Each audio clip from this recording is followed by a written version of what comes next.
Hey everybody, we're here with another Savage Gentleman podcast. We've got a guest with us. This is the Len Waldron, and Len is a man of many talents. In particular, one of those things is you're a professional writer, and that's, for a lot of folks, that's one of those kind of dream jobs. And tonight we're going to talk about how you came into that place, because it's a very interesting story. And so, Len, welcome.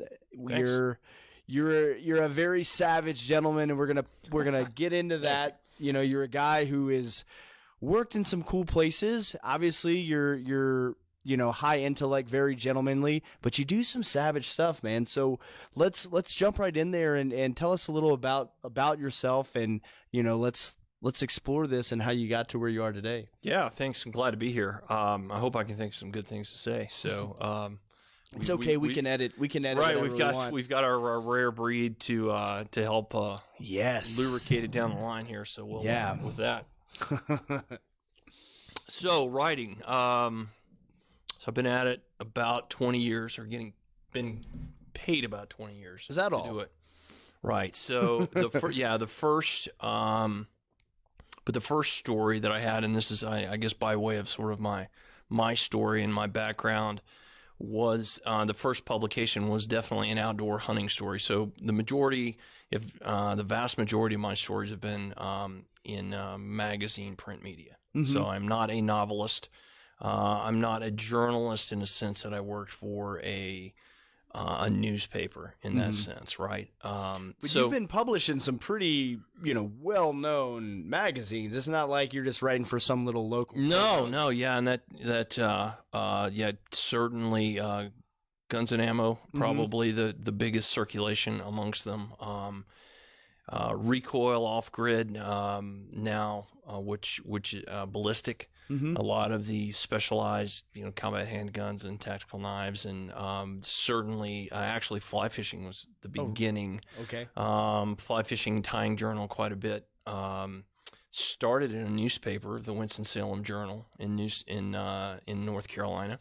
So my first published piece was on fly fishing in the Austrian Alps.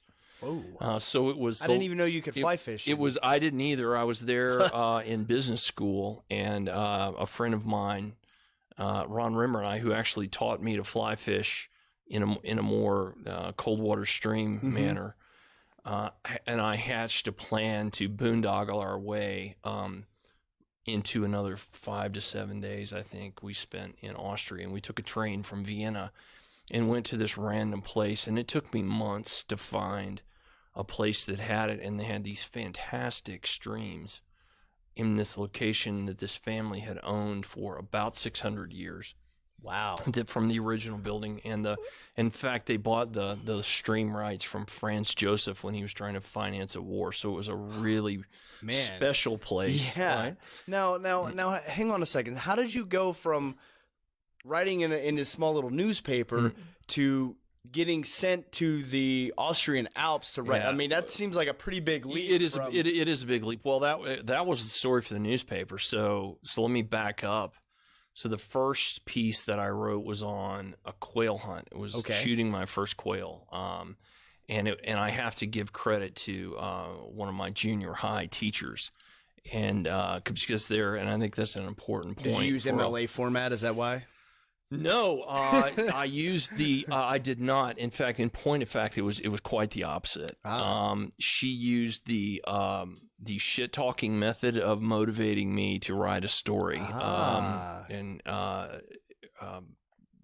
I should say trash talking. It's okay. Mrs. Chris Becker. I'll give her credit. I certainly remember her name, and then I would have to also give credit at that time to Mrs. Rita Counts, who was my grammar teacher, in whose class I behaved horribly, mostly because I didn't like grammar, which is ironic. Well, right, because naturally you'd become a writer. I hated it, right? And she didn't buck any foolishness in class, and so I had plenty of it, and so.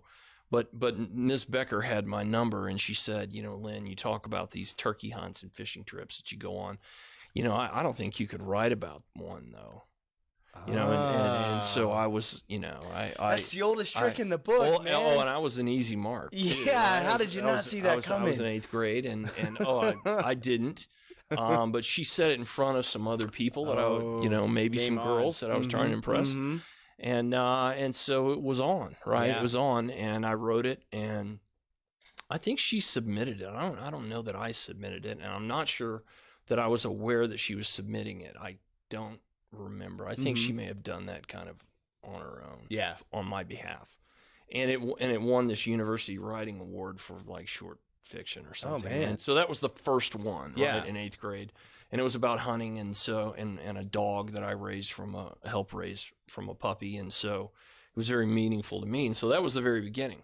And so I didn't really cultivate it from there. But for me, it began at an even younger age, being around my grandfather. And he was a pretty, he's the most incredible man I've ever known. Certainly the single most important influence in my life. He grew up in a very poor rural area of Southern Illinois where hunting and fishing was a fundamental part of putting food on the table during the Great Depression, without a doubt, right? Yeah. And so, squirrels, rabbits, birds, if you could get them, geese. My grandfather, whose name was Elvis, Elvis. That's a name that, for whatever reason, it's a biblical name. You don't see a lot of. It's a biblical name, right? We'll name kids Jesus, but we won't name them Elvis. So it's kind of sad. It's interesting, right? It's a slightly higher bar for a kid, maybe. I don't know.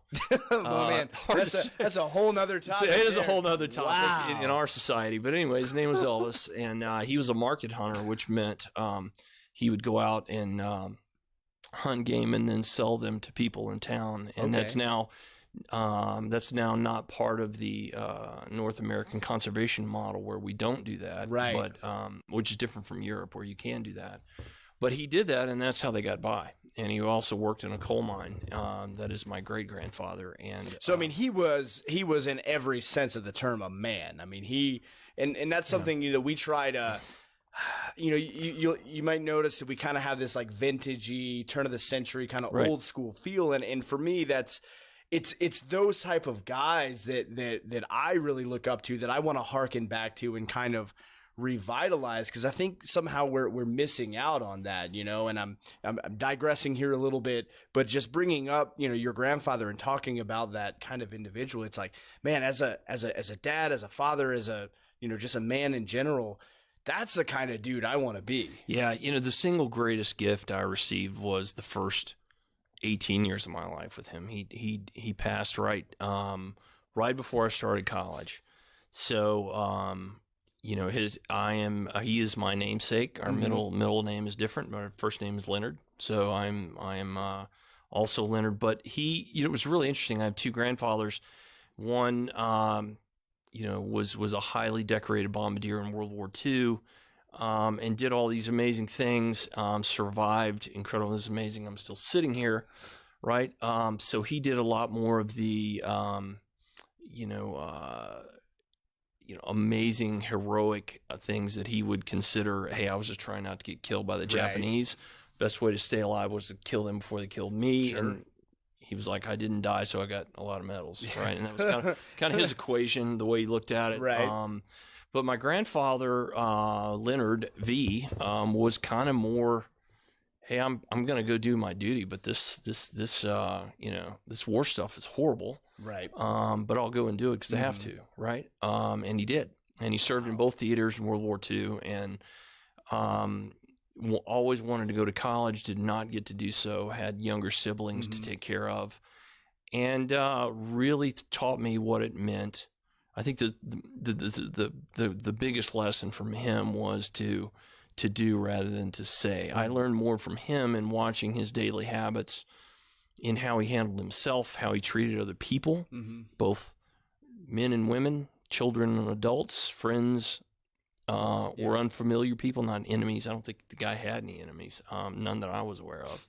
But it was the way he handled himself with other people. But he also he knew what privation meant, right? And I remember that he described to me complaining once as a young man about having Brussels sprouts so many meals in a row, and he was punished for that. Wow. And he was required to eat Brussels sprouts a lot more from then on. But having said that, his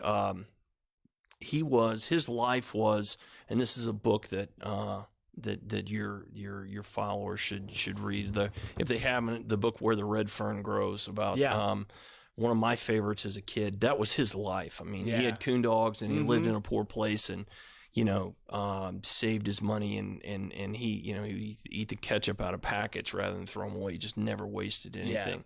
And so that attitude, whether you apply it to the environment, or whether you apply it to your money, or whether you apply it to the time you have with loved ones, not wasting things, was one of the larger themes in his life. Not being a hoarder in that sense, but just being wise. Yeah, it was more of a wisdom factor.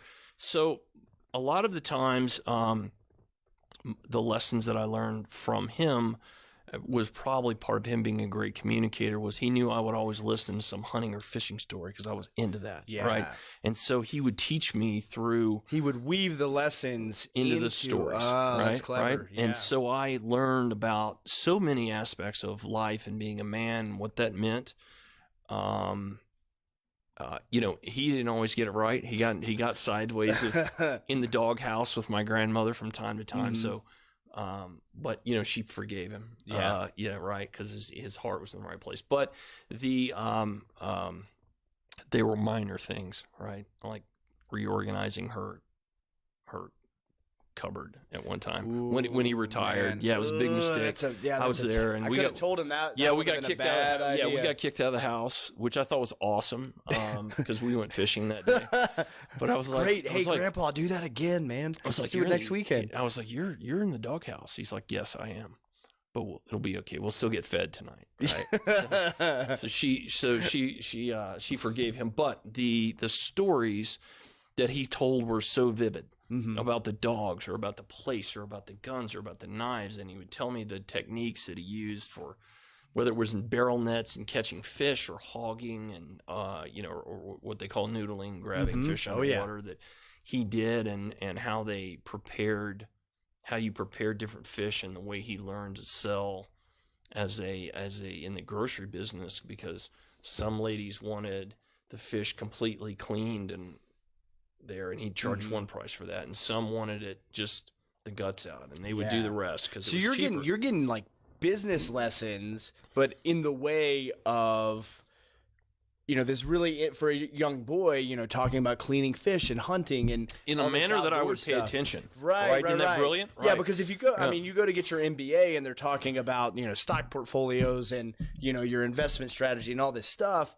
Man, I mean, I haven't been there, but you have. I have, Probably pretty dry. It's easy to glass over. Right. But it's like, hey, here I'm gonna use this, allegory to really, deliver this. Man, I think that's brilliant. Yeah, man. That's really so he was, clever. And I would credit him with that. And he's a wise and patient man, and he and I were very, very close too. So he could read me really well, and he was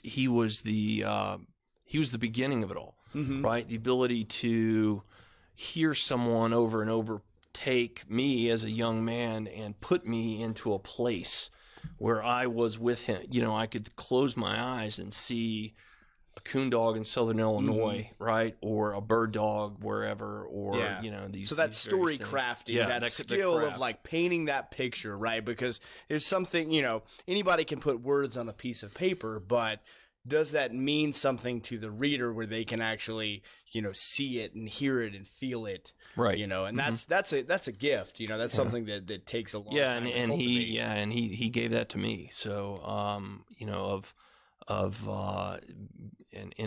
value beyond any monetary inheritance that I could have possibly had is that what to me was just us talking, right?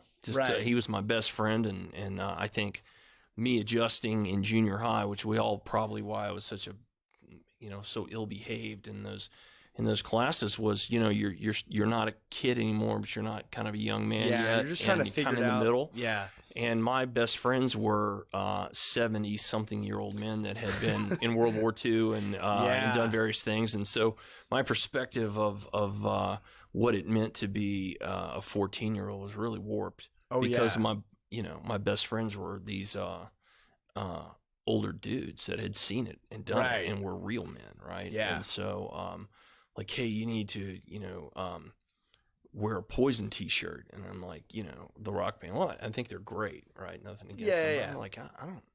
That didn't seem very manly to me. Yeah, it's like, well, I don't know. Everybody I look up to is wearing flannel shirts and, you know what I mean? Yeah, or exactly. Overalls or whatever. Exactly right. And they, they could buy 10,000 of them if they wanted to, but they don't, and you would never know. Yeah. Right. So that was another thing. The conspicuous consumption in Southeast Missouri still isn't there, and it wasn't with these old men. Because they knew that it could all go away in heartbeats. So whether it was through war or depression or whatever, and so they were always. It's a different ideology. I think we've become so comfortable because we haven't had to experience that level of hardship. Where it's almost inconceivable for us now, as these heavy consumers, that the whole thing could dry up tomorrow, and what do you have? Yeah, and you did get a little bit of the, I walked to school in the snow every day, uphill both ways. Yeah. Right. Yeah. There was a bit of that, and then at times there was, do I have to hear about the Great Depression? Well, every generation. Tell me a war story. That's cool. Yeah. Or a dog story. Yeah. But I'm tired of hearing about that we only had one spoon, and there was 28 of us. We all licked it. Right. Right. So I didn't like those, but I still remember them. Sure. Right. And so they were impactful. But getting back to the writing thing, that sort of that mindset of that verbal tradition of but he was the interesting thing about it is he was no particular literary grandmaster by any stretch, right? So it wasn't like he was a writer and I wanted to be like him. It was just his way of communicating. And when I won that writing award, we went to this lecture that was called Merle Haggard, the Poet of the Common Man, right? And this professor was there, and he was talking about what a great songwriter Merle Haggard was, which he was, and I'm a fan. But I mean, who isn't? Listen, if you're not a Merle Haggard fan, then you should just Except my grandfather was there to support me, and he fell asleep. Oh, right, and he was just like, "This is I'm here for you," and right. It was a professor droning on. Sure. He didn't go to college. He didn't realize you have to. Stay awake and pay attention to these self-important people that talk about this, this esoteric stuff. So, anyway, moving forward, that's where it began. I grew up in a rural place as well, and we raised bird dogs, and the dogs were a big part of the coming of age element as well. Right, I was required to care for the dogs from age about 5.5 or 6 on. Oh, wow. So we had kennels, and it was, to this day, unfathomable responsibility. Oh, man. To do that. We had, to wash kennels down and feed them and care for them. And I knew that it was on me if something happened to the dogs. Now as an adult, you're like, that kid can barely tie their own shoes, and now you're going to have them care for 20 dogs that, are probably as big as they are, and they're wild and unruly, and it's probably why I get along better with dogs than people these days, right? And there's a lot of people that agree with that. They would be like, "Yeah, I've met him. That's probably right." And I can remember, and we talk about farmers' carries, and working out, right? So I had my realistic farmer carry because when it would get cold in the winter, carry buckets of water, buddy. And I remember I tried to do the stick over the back, with the yoke. And that usually ended up spilling a lot. Yeah, right? Just didn't work as well, but I tried. I had a knife and I would carve it, and so it was the kid trying to be ingenious, but carrying it by hand. And when I could carry it from the house down the hill to the dog kennels, which was several hundred yards away, that was a big deal for me. Like because. First of all, was I tall enough to even clear the ground with the buckets, right? And man, it's funny you take for granted your adult body, right? But remember being a kid and just struggling with a 5-gallon bucket. I mean, I think how many times the exact same thing you're talking about. It's like, man, I can't get that from A to B, without setting it down or it just bopping the ground or whatever. And the interesting thing is that my dad and grandfather couldn't give a shit that was problematic. Oh, right. Yeah, they're just like, figure it out, man. It's called the experiential learning process. Your job is to get that bucket down there. Like, I don't give a shit how you do it. If you got to take 2 to get 1 worth of water, then you take 2. Then you make 2 trips. Right. I bought you overalls. You'll be warm. Yeah, you'll be fine. Yeah. Go ahead. Figure it out. Just make sure you're done and ready for breakfast time. You got school in the morning. Figure it out. Yeah. Yeah. So that's the way it all started, and coming up in that area, in that part of the world, was where the majority of my classmates fished and hunted, and so that was a big theme. And so that was kind of part of life. We told hunting stories that. What did you do? Did you catch any fish? How'd you catch them? Where'd you catch them? Kind of deal. Some more than others. Like some guys weren't into that. Sure. It wasn't like everyone was, but but that was a cultural thing that was fairly popular. That you had your own group of people that you could converse with, and again, I imagine hone that craft of storytelling, because that eventually transitioned to, instead of just sharing that knowledge with your buddies, now you've got a much larger stage that you can basically put that out in print media, but it's essentially, the same thing. You're like, I went here, I used this, I caught that, this is what worked, this is what didn't, but you're doing it in a much more, engaging and entertaining, and, you're letting people vicariously live that experience. Yeah, and I think that's a great point from a writing standpoint. Is, at least in what I do, a big part of writing is listening. Yeah. Right. And so I don't, one of my core principles as a writer is that I don't endeavor to either be or sound like the subject matter expert in whatever I'm writing about. Right. I pride myself in having an author's knowledge, what I call an author's knowledge of the story, which means I know enough about the topic to ask good questions, right, and to understand what's being said, so that I can translate that and frame it in a manner that is interesting and understandable to the readers, right? But essentially, you can be the conduit between that subject matter expert that may be way above everyone's head, and now you can disseminate that and put it out to where, hey, I don't know a lot about fly fishing, I understand the idea, but you're bridging that gap.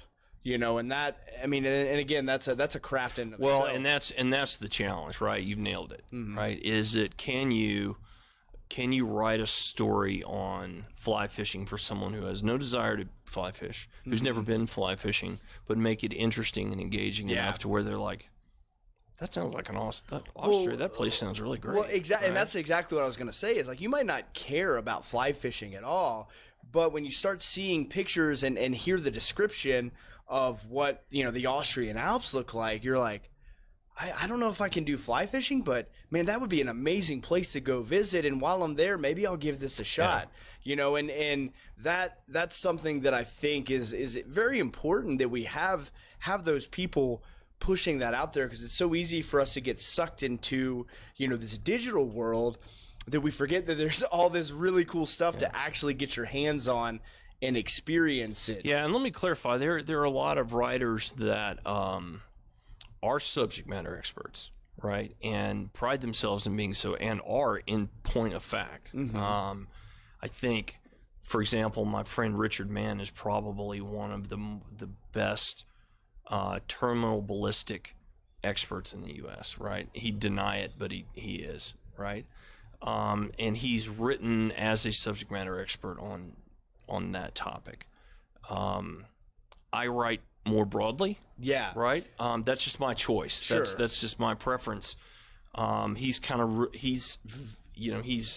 a few inches wide and a mile deep, where I'm probably maybe a mile wide and some inches deep. Sure. And deeper in some areas than others.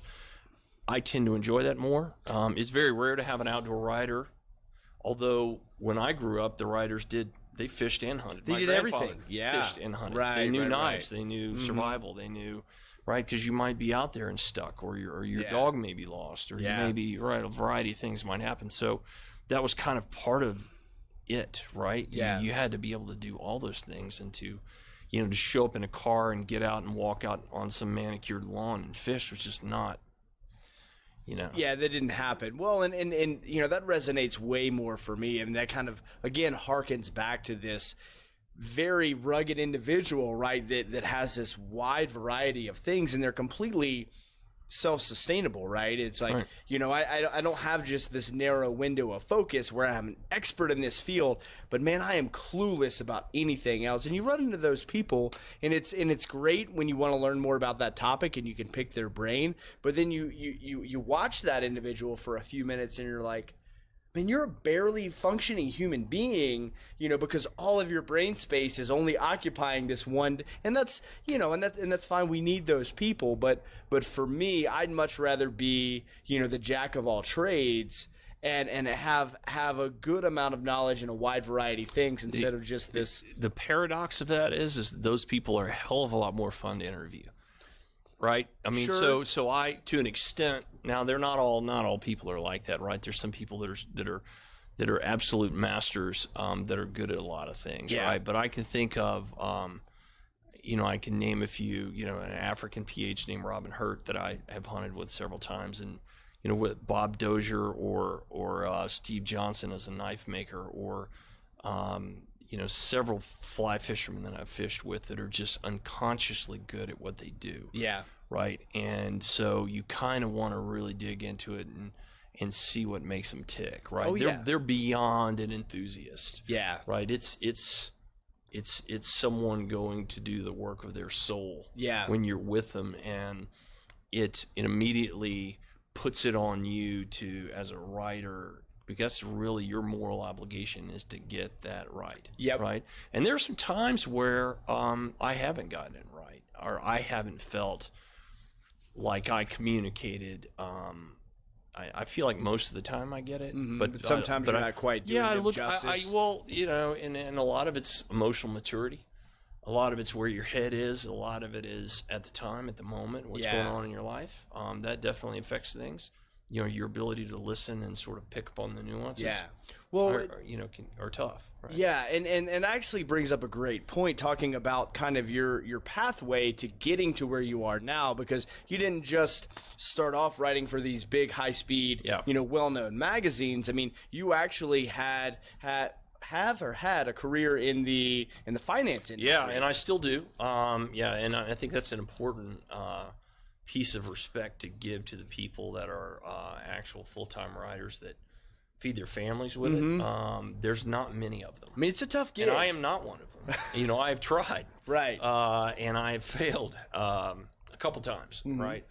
So my background was I went to school on an Army scholarship. I went to Wake Forest in North Carolina. Fantastic undergraduate education. Did a lot of compulsory writing there, not a lot of that's weird, because I didn't do as much writing as I probably should have in they college. crushed us. I did a lot more of this in college. And for you listening, I'm holding up my glass of Wild Turkey, which we're not sponsored by, but we some rare breed. We're just having it because it's good. It's tasty. But yeah, that was my college stint was spent more of doing that, not as much of the compulsory writing. Yeah, strangely enough, I didn't. Full disclosure, I didn't drink until after I was 21 years old. Oh. Yeah, my family had some struggles with that, and so I was kind of averse to that. And then I did a semester or summer of training in Germany and a semester in London. Drinking training? Army training. Oh, okay, Army training. Okay. I was like, wow, you really took that serious. Actually, it was both. A little bit. It was both. In all fairness, it was both. I caught up for lost time. There you go. During that time, because it's certainly part of the culture there. It's woven into it's daily life. It's a different deal, right? And so I made up for lost time. But yeah, in college, quite a bit of writing just as through the course of what we did. I had some great English professors there as well. I was not an English major. My brother Charles, who was actually an English major. Really? He was, if you believe that. Huh. So he was the the college wrestler and Yep. English major. So he's a pretty talented guy. But I was a politics major, which required a ton of reading and writing. Right. So to me, it was I was interested in English history and economics, and politics was kind of an amalgam of those three. Yeah, that's that center of the Venn diagram. Right. And so that's why I chose it. And I thought I might be this, high-speed spy someday. So understanding, power dynamics. Mm-hmm. And now, politics is just distasteful to me in large part. So I have this degree that enables me to read the paper really well with a depth, with a huge measure of disdain, a jaundiced eye, without a doubt. So, so I left. I graduated and was commissioned upon graduation. I went into the Army as an infantry officer and served as an infantry officer. I was actually injured and discharged early, which was not my plan. But God has different plans for us, right? Or infinite intelligence, or whatever you want to attribute it to, fate, if you will. And so I got out and I went back to graduate school because a politics degree not a lot of opportunities. Yeah, the Army thought it was great for jumping out of planes and shooting guns, but perfectly suitable for that. Hey, I'm gonna go practice my politics over here. Right. So, so I had to go, learn something that somebody would hire me to do and pay me, right? So did that. Went to MBA school. Worked in kind of the technology sector at Wake Forest for a period of time, and then went to I got an offer to and during that time, that's when I published the first one. It was during a trip during MBA school that we were actually supposed to be studying, and that was the time we were supposed to be studying. We did a lot of this, right? And so my friend that I mentioned that was that I fished with was actually a Marine Corps gunnery sergeant, and so he and I had a lot in common, to include fishing, and so we did that, and that was that led me to Wall Street. And so he went there. He had a job and was working on the fixed income trading desk at a major Wall Street firm, and said, "Hey, I need you to come do what you want to do." And I was fishing offshore every other weekend. I had a buddy who had a big boat and had a great dog that could allow. Where were you guys putting out of? Oregon Inlet. Yep. Okay. That was going to be my guess. Yeah, Oregon Inlet. So his boat was actually part of the fleet. So we fished everything from Hatteras to Virginia Beach, that region for the most part. But they were out of Wanchese, and so they were good salty guys there, and they were handmade Carolina boats, glass over wood, single screw diesel boats, 50+ foot boats, and so we caught a lot of tuna. A lot of tuna, a lot of good food, some marlin, a lot of dolphin, Dorado, right? Mahi, not flipper, but a lot of people. Yeah, you got to specify. A lot of people get confused. There's like, you're eating flipper again for dinner. It'll be great. No, not the mammal, the fish, right? So we did a lot of that. The high tiders on the Outer Banks are a million stories that should be written about those guys, and a lot of those. I've written a few, should have written 1,000, right? You start meeting these guys, and it's one great story after another. But so it was a big leap for me to go from there to New York, but I just felt I needed to get out of my comfort zone. Like there was another challenge to take on. And so you kind of. Man, because a lot of times what you see is people will do the opposite, right? And they go from, the white-collar job and they realize, man, I got to get out. I'm getting Which I also in. did. No, I also did You've that. done it right. both. But I did it in the reverse order. And backwards. I did. Yeah. I've done it in both directions. Which I think that's that in of itself is a great story to tell, right? Because I think sometimes we get this notion that we're in this fixed point, right? And we've kind of, we've set our azimuth and this is the direction that we go. And no matter what, this is where I'm going to be. And you're a great testament is like, man, you can vacillate from one side to the other. You can step over here and you can be this, high-speed Wall Street business guy, right? And then at the same time, you can be this avid outdoorsman, this hunter, this adventurer, right? You can be a savage gentleman, right? As a shameless plug. Yeah, I would that's a great point, and it's and I'd say there's several facets to that, Mm-hmm. to how I would answer that or comment on that. One is I personally envy the people that have a singular thing that they want to do and that makes them happy and blows their hair back, if you will. Right, and they can just stick with that. And they can sit with that, and they get up in the morning, they do it, and they think about it before they go to bed, and they do it again. I have never had anything in my life that was profitable that I felt that way about. Therein lies the problem, right? Right. So that's the tricky part. Right. So the banking side to the trading and capital market side is definitely profitable, and I enjoyed it. Mm-hmm. I enjoyed the people I worked with. I loved working on a trading desk, and then also worked in the banking side as well, which is its own learning environment. A little less raucous Mm-hmm. than the trading desk, and therefore a little less fun. Yeah. If you're kind of it's interesting, the majority of the people on a trading desk, it's a little bit more of a meritocracy because you got a lot of athletes. Mm-hmm. A lot of it's quants now, so it's kind of the nerds have taken over because they're a little better at it. But a lot of times it was guys that could get yelled at, could fail, could come back, could snap back. Yeah. Right. Mm-hmm. There were, I walked on to the track team at Wake Forest. I threw javelin there for 2 years, but was primarily, like you, a wrestler coming up. And wrestling taught me a lot as well. Yeah. I mean, it's a whole other sort of avenue I could go down as far as the life lessons that taught, and that's its own savagery, right? That's its own, Mm-hmm. There is nothing quite so humbling, right, than standing in front of your hometown and either winning or losing. Right. And having no one else to look Just to you. other than Just yourself. you. Right. Man, it's one of those things, and not to go too far down this rabbit hole. I mean, we should have an entire episode just dedicated to wrestling. I agree. In my humble opinion, but if there was one activity that I could, if I could say, hey, make sure that every boy in America experiences this, even if it's just like one season of it. It's like, hey, take your kids, put them out on the wrestling mat. They may not love it.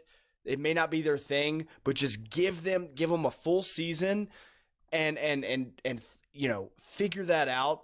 Have that experience, because it's going to pay dividends. For me, it puts so many things in life in perspective. Yep. And I'm sure you agree, and I think just about anyone who's ever set foot on the mat would say, yeah, no. After that, I mean, Dan Gable said after wrestling, everything is easy.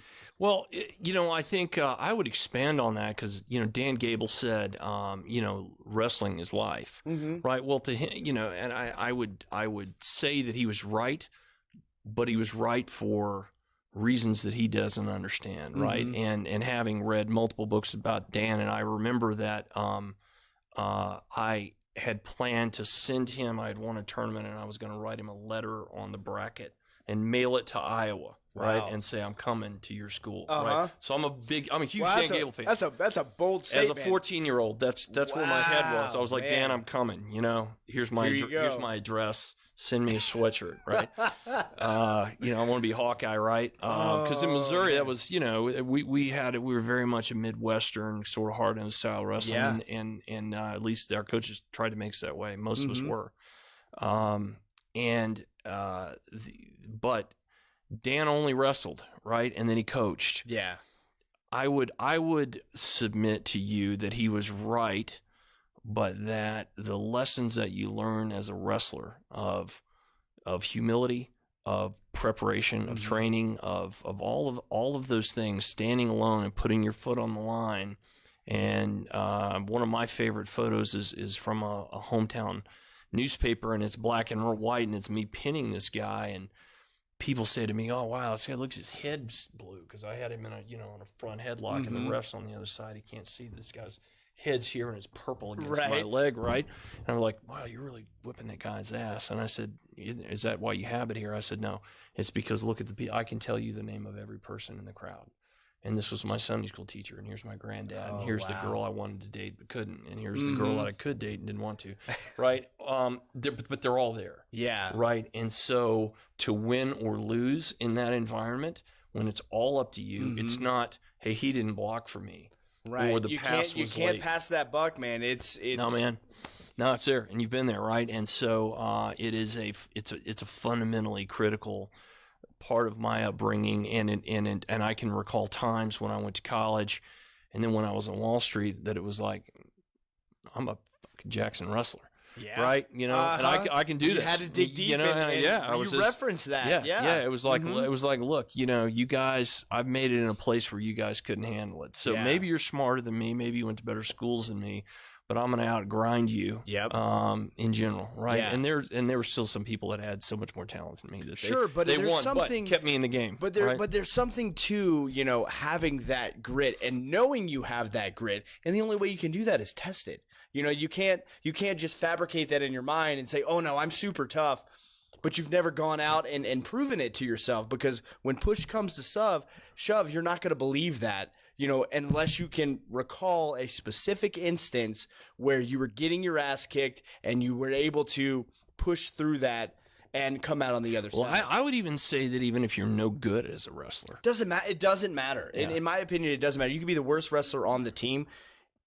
Go out there just for the experience in of itself, because you're going to learn so much about yourself. And again, you're going to have this reference point for the rest of your life that you can, you know, this bar that you set that you can always look back to. And I think that having that standard is a very, very important aspect of a man's or just a person's life in general. yeah, feeling the back against your wall, or your back against the wall is you know, the wall may be cold, but you know what it feels like, right? Yeah, you know, you've been and there. so it's Mhm. not such a it's not so unfamiliar, Yeah. right? Well- and so it translates well into life, and so to kind of circle back to the writing thing, I think you know, whether you're pitching ideas or whether you're getting told that your ideas are no good Mhm. or your stories are no good, you know how to, you know, if you've gotten pinned in front of your hometown, Yeah, in front of the girl that you want to date, Right, or your, right. you know,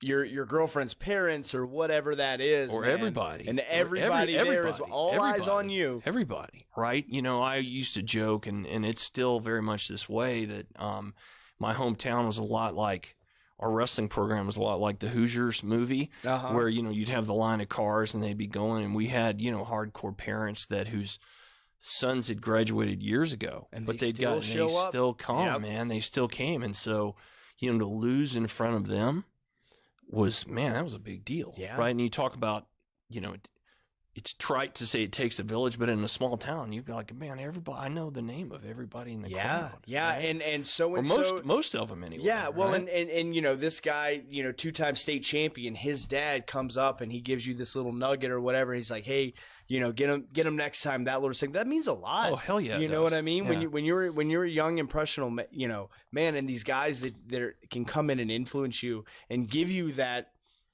vote of encouragement or that negative feedback and say, hey man, you laid over like a dead dog. Yeah. And sometimes you need that reality Yeah. check. Oh, And yeah. we, you know, we've gotten to a place where we kind of gloss over and we sugarcoat stuff quite a bit, where, man, it takes until you're really in the trenches as an adult for a lot of us to ever get that actual real feedback. Yeah, tough love is undervalued. Yeah, I think, right. yeah. You know, the people that are worried about, you know, and not to get too political, but the people that are worried about microaggressions. I mean, I got some. Then they're if that's all that upsets If them that's on a the daily worst thing basis, that's ever happened to you, you had a great freaking Man. life, man. Because I Consider yourself lucky. Yeah, I got days when there's like 98 macroaggressions, right? And I'm, you know, trying to I work have through days 3 where or 4. people are literally trying to cave my skull in. Yeah. You know what I mean? Like if that's not but you know, again, I don't want putting anybody. I don't want anybody's feelings hurt on purpose, but you get the point. Well, right? You but know? I mean, we can put that in an even different perspective, right? It's like, well, yeah, this guy's trying to, you know, smash my face in, but at least he's not trying to kill me. At least he's not throwing bullets at me. Yeah. You know what I mean? And we can You can extrapolate it. You can Yeah, you can extrapolate that extrapolate as it, far yeah. as you want to go, you know. And so anyway, but going back to this idea of becoming a writer, telling stories, and using that as you have as kind of this vehicle to get out and really experience life, to really live a life of adventure, even though you kind of have this home base of, in the finance world, that you're still stepping out and you're still going out and doing these amazing things. I mean, you've been all over the world hunting and fishing. Yeah. I think there's two things. One to that is, one, be willing to get out of your comfort zone. Mm-hmm. The other is stay true to your nature, right?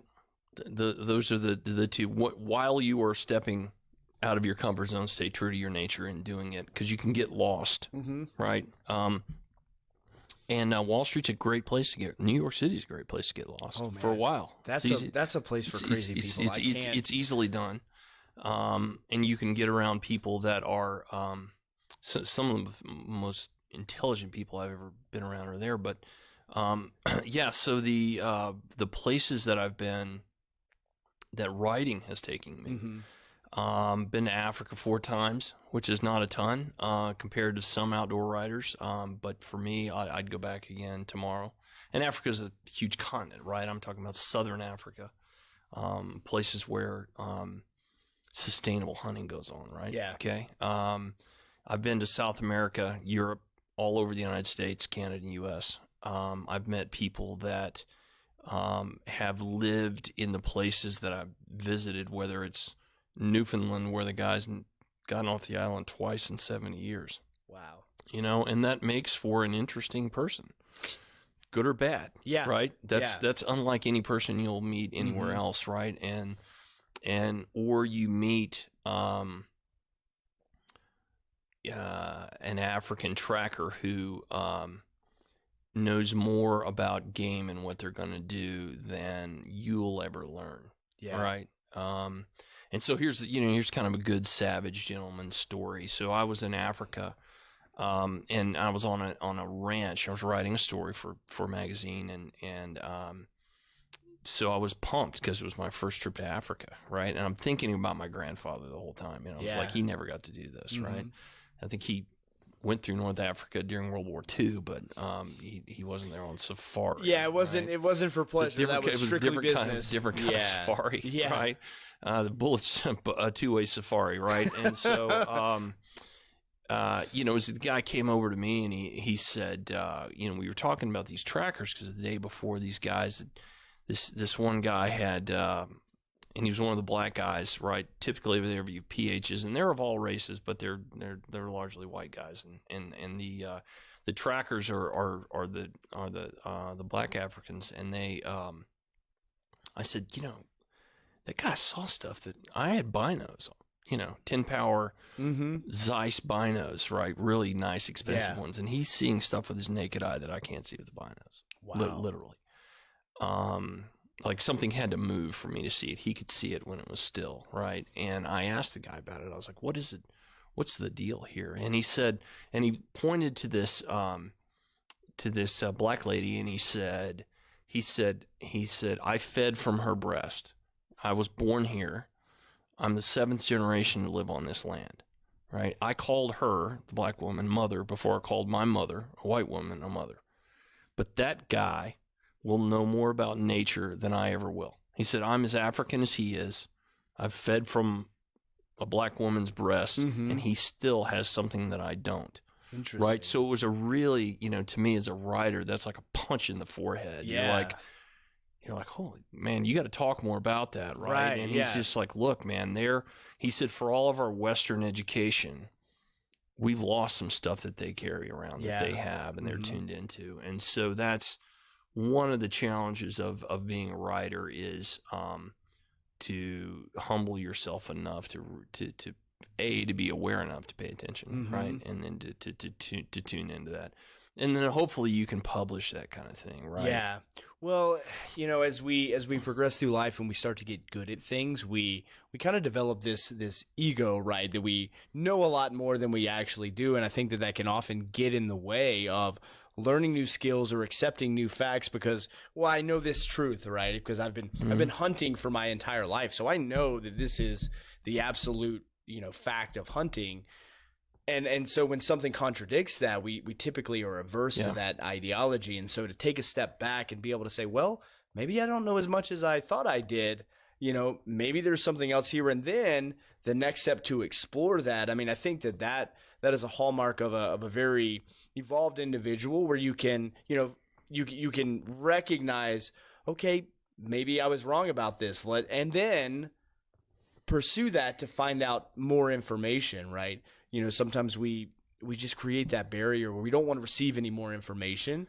And man, I think that when we do that, we just stop evolving and stop growing, and it's a bad path. Yeah, well, I think that it's a question of hubris, and I am certainly have made mistakes. Well, from based directly upon that, without a doubt. But there have been other cases where, and it's a trained.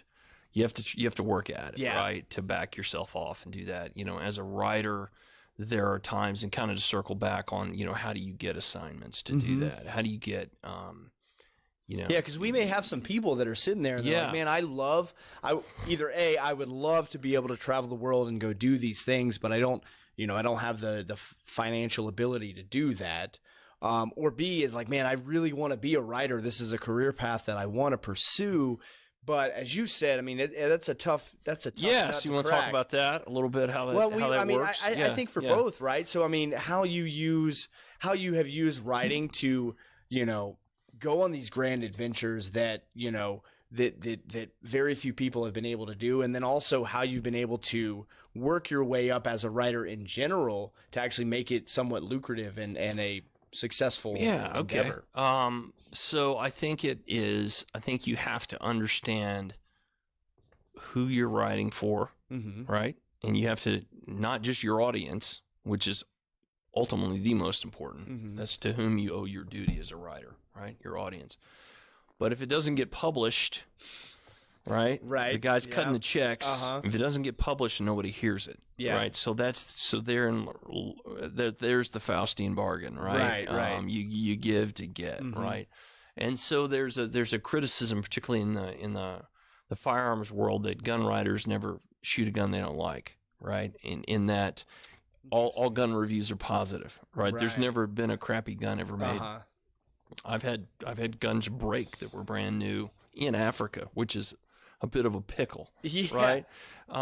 Hey, guys, cutting a check. I hate to break it to you. Sorry you spent $4,000 on a plane ticket, but guess what, right? You're gonna get a shitty review because this is this is garbage. So that was a tough one, right? But in general, it doesn't happen that way. But you have to. So let me kind of walk you through the progress of a magazine writer. Like, I can't speak to being a novelist. Those guys. The ones that I know are the famous ones, have really sacrificed a lot to get where they are, unless they're just outright brilliant and they have a great job and they just say, I'm going to get up an hour earlier for a year, and they write something that's a bestseller, and then they become a fool. That's rare. Well, that's kind of a unicorn. Man, it happens. Yeah, There's a few dudes out there that are that good. Yeah. Michael Lewis, Alex Berenson, some of these guys that have had sort of other legit jobs, and then they just knock the cover off the ball because they're just that damn good. Yeah. Right? They're really good at writing and weaving. Fuck those guys. They're dickheads. Fuck, I'd love that. No, piss on those dudes. Yeah. You jerks. So let's talk about the other 99.9% of us, right, that have to kind of slog our way through the muck, right? And so for me, it's a lot of writing and getting published is relationships, right? And you have to be willing to do that, and that has nothing to do with putting a verb behind a noun, right? You have to find out who the publishers are. Now, when I started, newspapers were still a big deal, right? There was still the outdoor editor at your local newspaper, right? There was a magazine that was printed on newsprint, in the middle, the outside was shiny, called the River Hills Traveler, and it may still exist in Missouri, but it was all fishing and hunting stories, and that's what I read as a kid, right? But it was, people read things that were delivered in the mail, not email, right? And now it's totally different, and people still read magazines. That's, to an extent, has definitely dropped off, but it's magazines are still hanging in there. Yep. Right. They've changed. They've gotten better. They've gotten more photographically oriented, which I think is great. Right. There's color now. Right. Yeah. And it wasn't that long ago when the Wall Street Journal was all black and white. Right. There were no pictures. They were just drawings. Right. So you have to know who you're writing for, right? Not only your audience, but also the publisher. So part of I think one of the benefits of being an MBA is understanding the broader picture. Yeah. Right. So I've got to write a story. I've got to find a way to make this guy's advertiser happy, yet still write the story that I want to write. Yeah. Right. And that's without compromising your values either one. Right. Because if it's, if I get overly slanted or write something that's unpublishable, then I don't get another story. They don't publish my story anyway, right. And I get a reputation as being a wingnut or overly opinionated. So that's where you can, as a writer, it pays to just write about people, right? Yeah, because now all of a sudden there's a little bit of an out. But it does a couple things, right? It resonates. Unless you're writing a technical journal, right? Which I'm not. I haven't. I've written very technical stories on bullets or ballistics or rifles or things like that. Certainly a number of those, and those are some of the dues paying stories that you need to write, right? So there was a time in my life where I had to write 10 stories that I was assigned in order to write one that I wanted to. Interesting. Right. And then that's a great point to make. I mean, I don't want to gloss over that, because I think we live in a world where we're expecting instant gratification, and it's like, we're looking for this one-to-one kind of thing. It's like, okay, yeah, I'll do this one shitty thing, but then the next one right off the bat is going to be the awesome thing that I want. And it's like, hate to break it to you, but it might be more like you said, a 10-to-1 ratio until, but now you're to the point where you can pitch a story. And so let me give you the extremes, right? Yeah. Let me set it up for you. So, and keep in mind, my stuff started out in newspapers where, they had a little more demand for content. And so you could, there was a little more flexibility. Magazines were less flexible. Yeah. The net is kind of like newspapers used to be, where they constantly need fresh content. So to put that in a context of kind of for your modern listener, right? So you're pitching ideas, constantly pitching, hey, I want to write a story about this or about this or about this. And these editors are like, you're young, you're stupid. I don't know if you'll turn it in on time. I'm not sure. Right. And then you'll hit one, and they will either be somebody canceled on them, right? They got a gap. Yep. And you got to be ready, right? It's 100% luck is preparation meets opportunity, right? You've been banging away at these guys, and they're ready to, have security stop you at the door. Yeah. And then finally on your last day of their tolerance of even you being in the building. And I literally had a situation where I was being escorted out of the editor's office, and I turned and I made a suggestion. I said, what about this? And he said, come back in. Wow. And so I had the right idea, and then I got to do it, right? I can't help, and I might just end up editing this part out because it's so nonsensical. Right. But all I can envision is J. Jonah Jameson slamming his fist down and saying he needs pictures of Spider-Man. So were you Peter Parker coming into J. Jonah Jameson? That's an obscure comic book reference. No, I don't know that our I get it. No, I get it. Is that a real thing? I get it. Is that real life?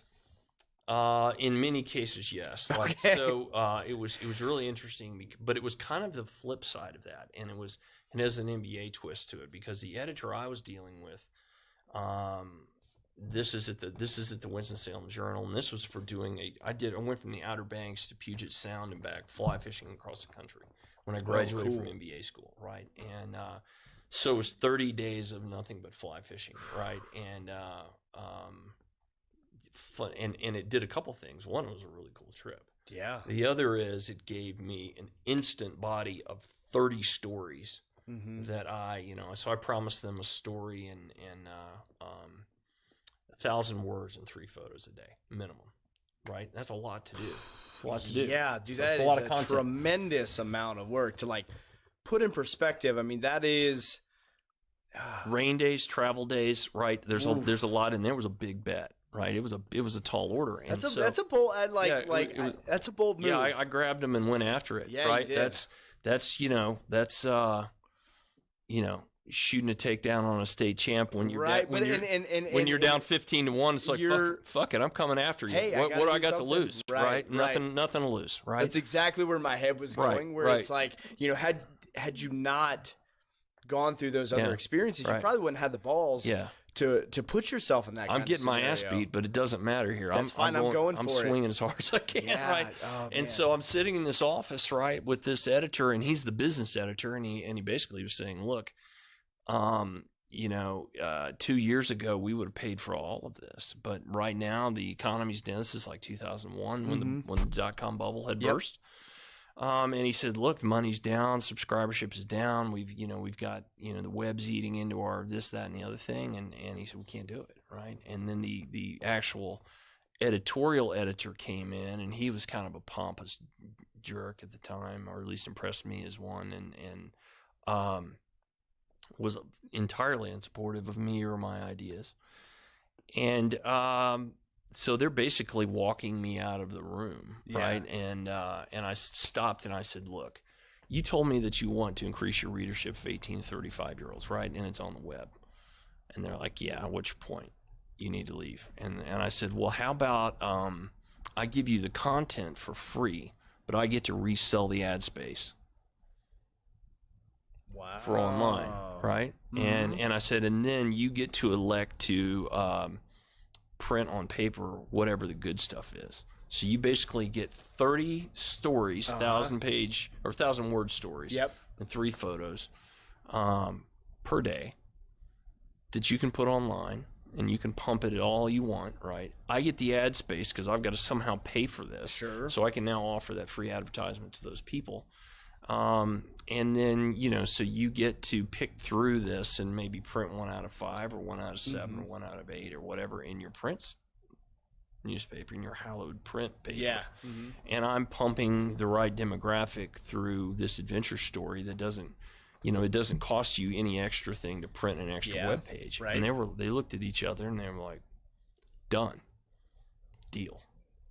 Man. So I said, I need a letter. Right, I need a letter that says I have the ability to give you this big of a banner ad. Right, that was when banner ads were the deal. Right, so I traded the banner ads of 30 days in the Winston-Salem Journal for lodging and gasoline and fly rods and reels and whatever. Right, and so I had to literally broker a deal at the last minute. Every single step of the way, basically. Yeah, it's kind of like standing in front of the firing squad and taking the mask off and saying, "Wait a minute, I got an idea for you." Right? It was that close. Yeah. And so, boom, that it became a big opportunity there. And then, so you kind of have to.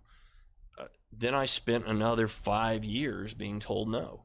Right, so it wasn't like the yeses. Right, and then boom, began. You got that one, and then now you're there. It's like, okay, that was one yes, but then that was followed by, a plethora of no's or however many. Yeah, and so because you're not the only guy, right? Yeah. You're not the only one, and so there are others there pitching similar and probably better ideas because they've been at it a while. Sure, right? Sure, they should be better ideas, and eventually your ideas get better, your pitches get you start learning what the editors like, you start knowing what the publications want, what their voice is.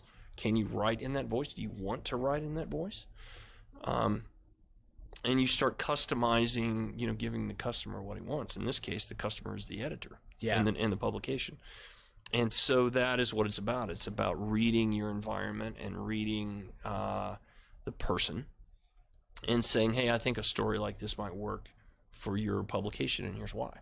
Well, and man, that's kind of the lesson that is specific to writing. But man, I think the overarching theme is this idea of persistence and the gravitas to put yourself, put that toe on the line, to reference what we're talking about with wrestling, and say, hey, you know what? I'm going to shit or get off the pot, right? And I'm going to make this happen. And you know what? Sometimes I'm going to fall short, and that's okay. I'm going to get right back on that horse and I'm going to go again, and I'm going to keep doing that. Because I mean, how long was that process before you got to, where you are today? Yeah, the next I would say the next phase, it was probably 5 to 7 years. Wow. Of a lot of phone calls, right? And it was a lot of not, first of all, not the phone calls not even being taken. Yep. And then when you get the phone calls being taken, you get this really snide voice of, I don't know who you are, and yeah, okay, you've written there, but that publication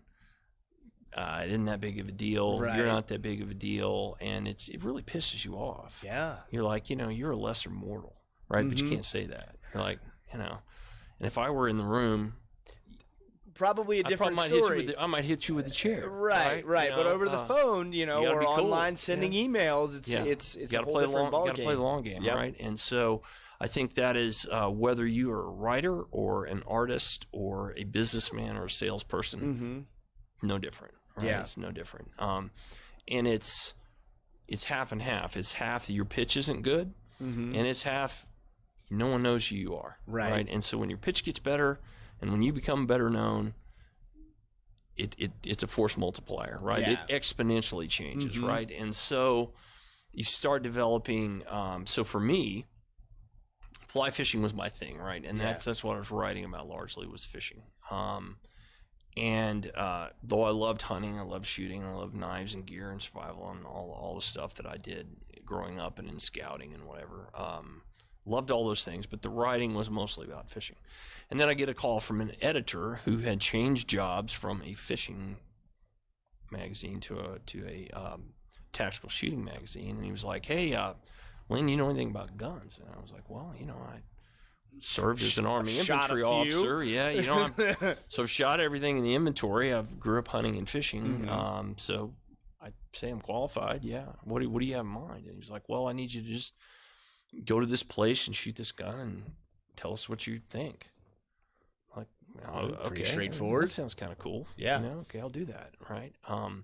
It's not, casting into a stream in Montana, but all right, yeah, okay. And so that started me out of kind of being that was the lesson that I learned, that okay, do you have the flexibility to do this? Like, it's not impalatable. I mean, I know a fair amount about it. So yeah, I mean, it's a slight deviation. Show some range, man. Yeah. It's like an actor. Can you play a girl? Can you play a gay guy? Can you take on a role that's not you playing you? Right? And it wasn't that big of a stretch for me, quite frankly. Sure, I mean, but I had the context to do it. It was like not, it's not me.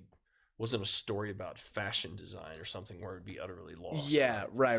So in all fairness, it wasn't some giant leap on my part. But even still, though, I think there's something to that notion of like, hey, in order to get where I want to be, sometimes I have to have some flexibility. That's right. That's right. That's the point. You can't always do what you want all the time. Right. Right. And you've got to pay your dues and earn your chops, so to speak. And so that was the lesson that I learned there. And then I got a lot more mileage out of those, because that was right after 9/11, and there was the gun industry was just blowing up, and there was tons of opportunity, right? Yeah. And so that thus began the 1 out of 7, 1 out of 5, 1 out of 4, 1 out of 3 of me getting to do what I wanted. And so it started off, where it's like 1 out of every 10, and then as you worked your way up, and I think that's something that, man, sometimes we don't have the patience for, right? We're like, oh, how long do I have to do this? This is awful. It's like I got to do 10 of these before I get, and it's like, well, yeah, but if you stick to that, then like you said, it becomes 1 out of 7, 1 out of 5. Yeah, not to browbeat millennials, but they're like, I've written 1.5 stories, and I ought to be able to go to Mongolia now or Nepal. Yeah, like, we should. How dare you? Yeah, right. How dare you say that I can't? I mean, do you know who I am? Do you know how special my mom said I am? Yeah. My snowflake is so special. Send me to Mongolia right now, all expenses. Exactly right. Yeah. And so you get to, you have to, you got to pay your dues, right? And then you get around people that are really good, and you're like, okay, you're like, I'm not in his league, right? Yeah. And then you get in their league. Right, and you get in their league, and you start getting to a point where editors, I mean, I had probably the greatest compliment I've ever been paid was just this year. Mm-hmm. I just turned 46, and it was probably 6 months ago. An editor said, I was pitching this idea, and he's like, Len, stop. He said, look, you turn your stuff in on time, it's clean copy. I've never not enjoyed anything you've written. Just go write the story. Do what you want.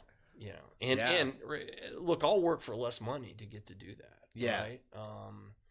And in fact, some of the bigger publications are actually more rigid than the smaller ones, right? And so you kind of make a balance about what you want to do. I mean, I'll give you an example. This past weekend, I was in Colorado fishing with a guy named Rick Sandoval, part Apache, part Navajo Indian. And this guy was like he's on a different plane. He was like the African trackers I was telling you about, you know, that their relationship with nature is beyond the scientific and the rational, right? And he and I had elk hunted 5 years together before on a horseback trip into outside of Gunnison, and we were fishing for lake trout, and just being around the guy is such a great life experience to do that, right? Yeah.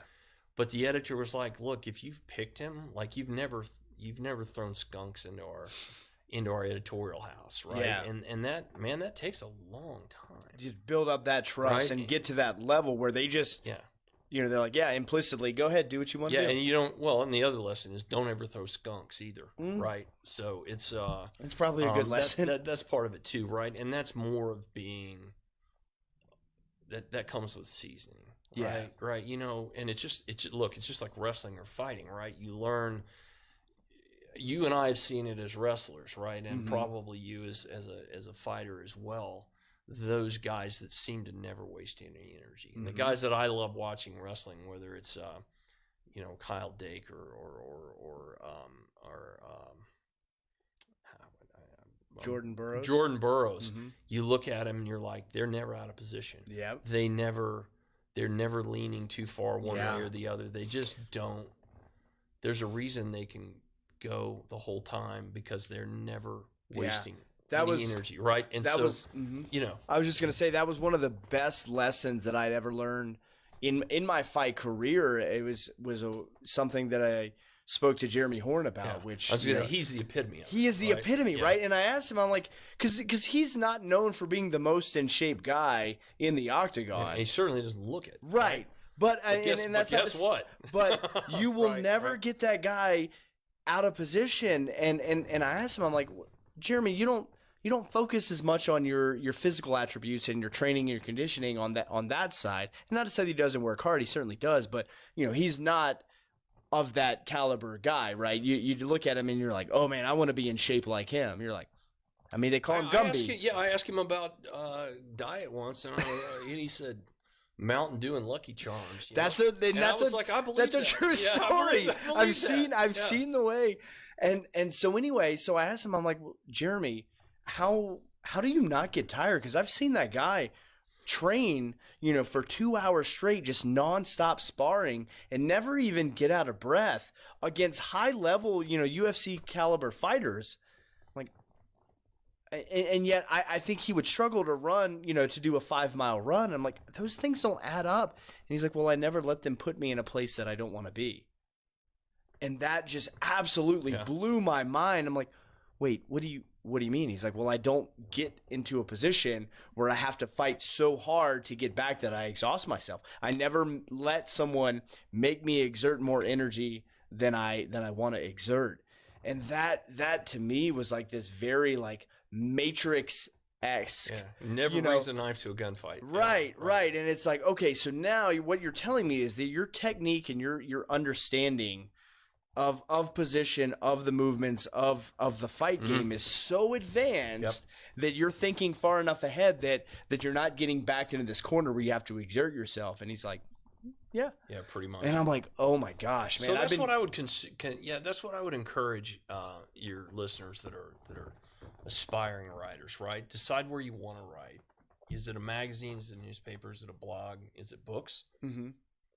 And then find out where's the low hanging fruit, right? Yeah. Right. And meaning, you get to where you don't waste time doing things that are not yielding what you want. Not productive, not Right. lucrative. Yeah. Which is not to say that you always get to do what you want and that you get to be selfish all the time.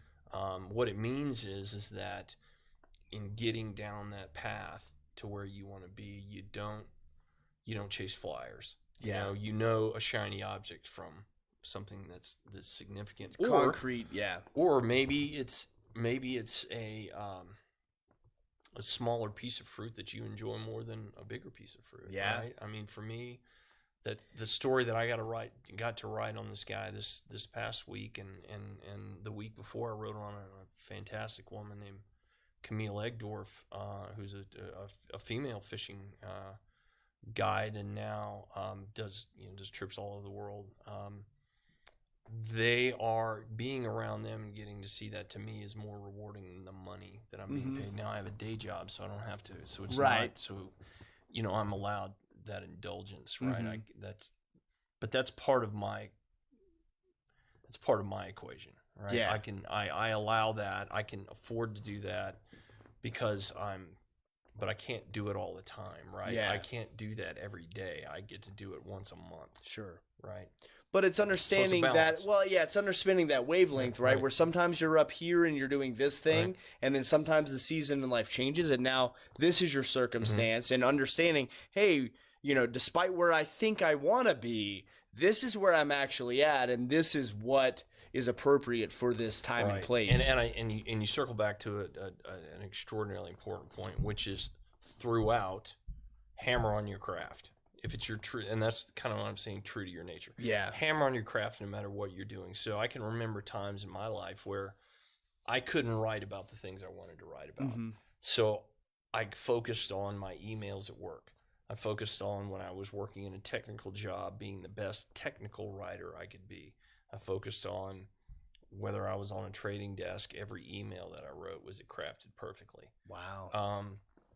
And so you get reps in doing something similar, not identical, that translate well. Yeah. Right. And it's a matter of, and that's looking at the long view, right? Again, it's this instant gratification where we want it, the immediate result, and it's like, well, that's not the way it is, right? It keeps the blade sharp, right? It might not perpetuate where you want to be, and there are and if you read biographies, which I do a fair amount, they tend to keep the narrative of the person's life. They go from high point to low point to high point to low point, and they don't realize that there are these lengthy gaps where people had to pay dues, and so-and-so spent, this great general spent 7 years in the basement at the Pentagon, probably ready to blow his brains out. Right, doing whatever nonsensical stuff, but knowing that... But then he got a command at this thing, and man, it took off after that. And man, that's life. And there's some people that have a lot of success at an early age, or hit the long ball early, but that's not... I haven't done that, right? It hasn't happened to me. I mean, there are a lot of people would say, and that's one of the things that I to an extent resent, when they say, "Wow, you're really lucky. You get to go to Africa. You're really lucky." I'm like, well, if you call 20 years worth of... if you've being told you're stupid, your ideas aren't any good, you're not qualified, other people are better than you, if you call that lucky, then I guess. Maybe I am lucky. Right? Am I fortunate? Without a doubt. Am I blessed beyond measure? Yes. Yeah. Have I seen things in the Gulf Stream or in Africa or in Patagonia? It's just sights of nature that are beyond my ability to describe. Yes, those are. I am very fortunate. Was I lucky to be there? Hell no. I was there because I worked really hard to get there, and I seized an opportunity when it went screaming past. I grabbed it. Yeah. Right.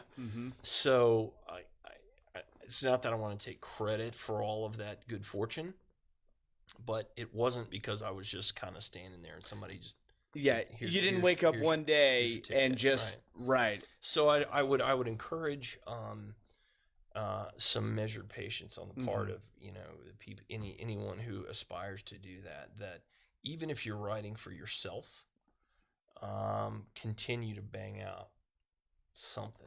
Yeah. on that craft. Continue to whether it's poetry or long form novels, it doesn't matter, right? And I think that goes to beyond writing, whether it's well, you can apply that to any, basically any endeavor. It doesn't matter. Or knife doesn't making matter or, what it is, whether it's you're sewing. Who cares? Pursuing a fighting career or whatever. You're going to be the crochet world champion someday, right? Right. I don't think that's a thing, but anyway, maybe you get the idea. Maybe it is. You should get the crochet world champion. If you could get that on Savage. I will.